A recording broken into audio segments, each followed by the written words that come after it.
혹시 여러분, 요즘 65세 이상 어르신들을 위한 정부 지원이 얼마나 바뀌고 있는지 알고 계신가요? 기초연금 같은 잘 알려진 제도 말고도 최근에는 생활비를 줄여주고 건강을 챙겨주는 새로운 정책들이 하나둘씩 시행되고 있습니다. 그런데 문제는 이런 정보가 발표돼도 제대로 챙겨보지 않으면 놓치기 쉽다는 거죠. 오늘은 2025년 현재 이미 확정돼서 시행되거나 예산까지 반영된 진짜 확실한 5가지 정책만 뽑아 정리해드리고 아직 검토 입법 단계인 정책들도 간단히 알려드리겠습니다. 어르신 본인뿐만 아니라 부모님이나 주변 분들에게도 꼭 전해주시면 좋겠습니다. 도움이 되셨다면 좋아요와 구독도 부탁드릴게요. 첫 번째는 살던 곳에서 계속 돌봄을 받을 수 있는 통합 돌봄 서비스입니다. 정부는 2026년 3월 전국 시행을 목표로 현재 32곳인 시범지역을 47곳으로 확대하고 있습니다.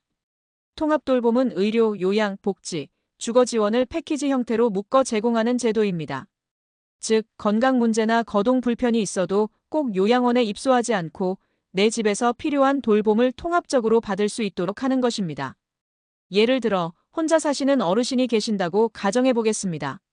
혈압이나 혈당이 자주 오르내려 건강이 걱정될 때 보건소 간호사나 요양보호사가 정기적으로 집을 방문해 건강 상태를 점검하고 식사나 위생관리 간단한 집안일까지 도와드립니다.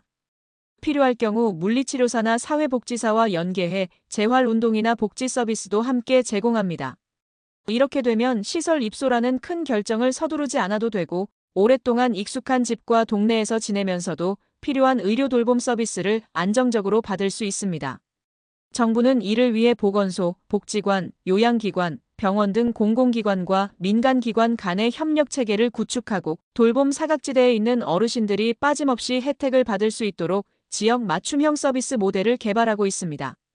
두 번째는 장기요양 서비스와 재택의료 확대입니다.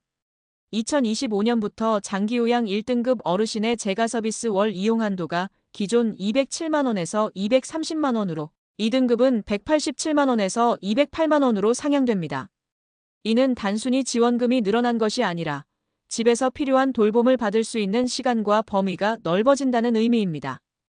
또한 어르신 돌봄의 거점 역할을 하는 통합재가 기관이 150곳에서 200곳으로 확대되고 의사간호사가 가정으로 직접 찾아가는 재택의료센터도 95곳에서 150곳으로 늘어납니다. 이렇게 되면 병원 입원 기간을 줄이고 평소 생활 환경에서 안정적으로 치료를 이어갈 수 있습니다. 예를 들어 뇌졸중 후유증이 있어 재활치료가 필요한 어르신의 경우 재택의료센터를 통해 주기적인 혈압혈당 관리와 재활운동 지도를 받을 수 있고 필요시 방문 간호사가 상처 소독이나 투약 관리까지 도와드립니다. 이번 제도 개선으로 방문 간호 이용 기준이 완화되어 상태가 나빠졌을 때 신속하게 더 자주 방문 서비스를 받을 수 있습니다. 이 변화는 단순히 의료 편의를 높이는 데 그치지 않고 병원 입원에 따른 감염 위험과 생활 불편을 줄이고 가족의 간병 부담까지 완화하는 효과가 있습니다. 즉, 병원 중심에서 가정 중심으로 의료 돌봄의 무게 중심을 옮기는 중요한 변화라고 할 수 있습니다. 세 번째는 요양병원 간병비 지원 제도화입니다. 현재는 요양병원에 입원하면 입원비는 건강보험이 적용되지만 간병비는 전액 본인 부담입니다. 하루 수만 원씩 나가는 간병비가 몇 달, 몇 년 이어지면 수백만 원에서 많게는 수천만 원까지 비용이 불어나 환자 본인뿐 아니라 가족에게도 큰 경제적 부담이 됩니다.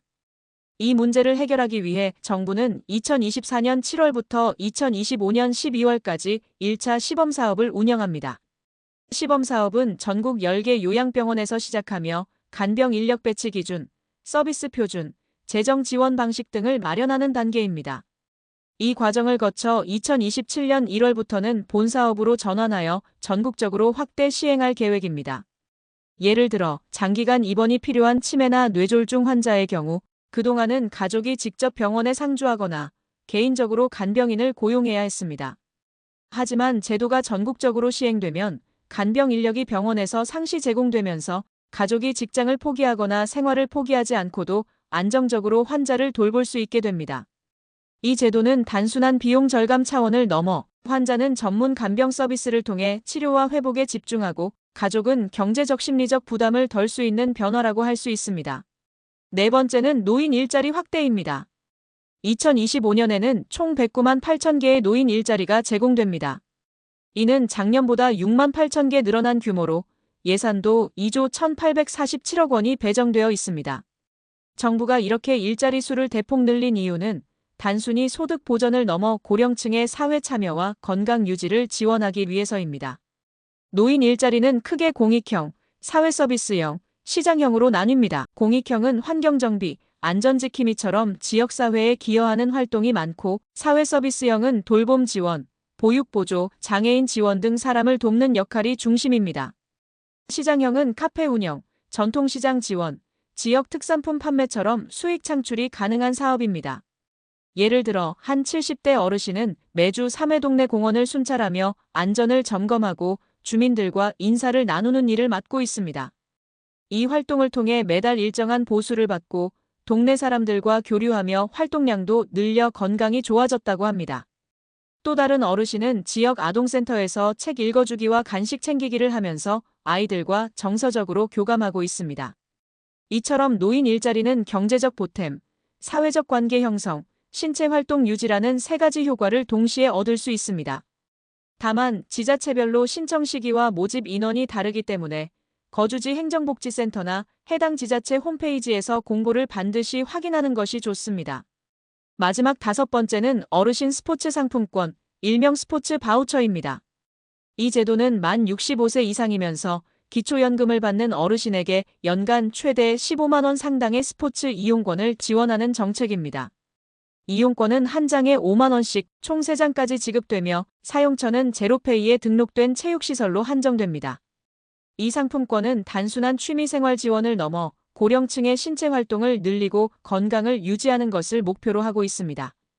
예를 들어 평소 무릎 관절이 약한 어르신은 수영장 등록에 이 상품권을 활용해 관절 부담 없이 운동을 꾸준히 할 수 있고 지역 탁구장에서 이웃들과 운동하며 사회적 교류까지 함께 누릴 수 있습니다. 또 다른 어르신은 동네 헬스장에서 가벼운 근력 운동을 하며 체력과 균형 감각을 유지하고 있습니다. 예산은 추가 경정 예산 추경으로 이미 확보되어 있으며 각 지자체에서 신청 시기와 방법을 개별 공고합니다. 대부분 주민센터 행정복지센터나 시군구청 홈페이지를 통해 신청할 수 있으며 신청 기간을 놓치면 다음 해로 미뤄야 하기 때문에 공고 확인이 중요합니다. 이 제도를 잘 활용하면 운동비 부담을 줄이고 동시에 건강체력사회적 관계까지 챙길 수 있으니 해당되신다면 반드시 신청해 보시길 권합니다. 여기서부터는 아직 확정 단계는 아니지만 정부와 국회에서 공식적으로 논의가 진행 중인 사안들입니다. 현재 단계와 향후 가능성을 이해하고 계시면 추후 발표 시 빠르게 대응할 수 있습니다. 첫째, 기초연금 부부 감액 완전 폐지입니다.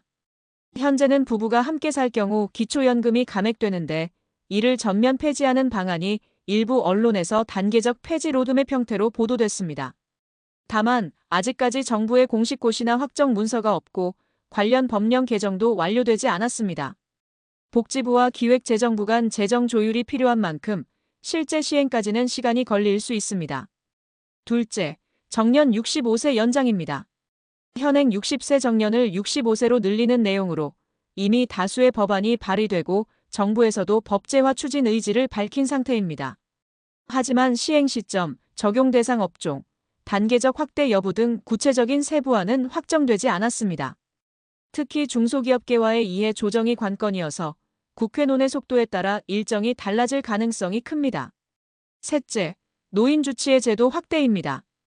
이는 어르신이 한 명의 담당 의사를 지정해 만성질환이나 건강 상태를 지속적으로 관리받는 제도입니다. 법안 발의와 입법 논의는 이미 시작됐지만 구체적인 시행령과 시범사업 계획은 발표되지 않았습니다. 제도의 안정적인 정착을 위해 의사 인력 확보와 수가 체계 개편이 병행돼야 합니다. 마지막으로 임플란트 건강보험 적용 확대입니다. 현재는 만 65세 이상에서 2개까지만 건보 혜택이 적용되지만 이를 더 많은 개수로 확대하거나 적용 연령을 낮추는 방안이 검토되고 있습니다. 다만 이 역시 정부 공식 확정 단계가 아니며 예산 부담과 치곽의 의견 조율이 필요합니다.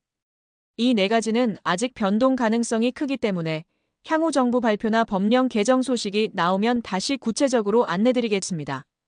오늘은 이렇게 2025년 현재 확정돼서 시행 중이거나 예산이 배정된 어르신 지원 정책 5가지를 살펴보고 추가로 논의 중인 4가지 정책까지 간단히 짚어봤습니다.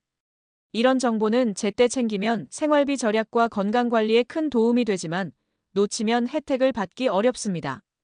혹시 오늘 소개한 내용 중 본인이나 가족이 해당되는 부분이 있다면 지자체나 해당 부처 홈페이지에서 바로 확인해 보시길 권합니다.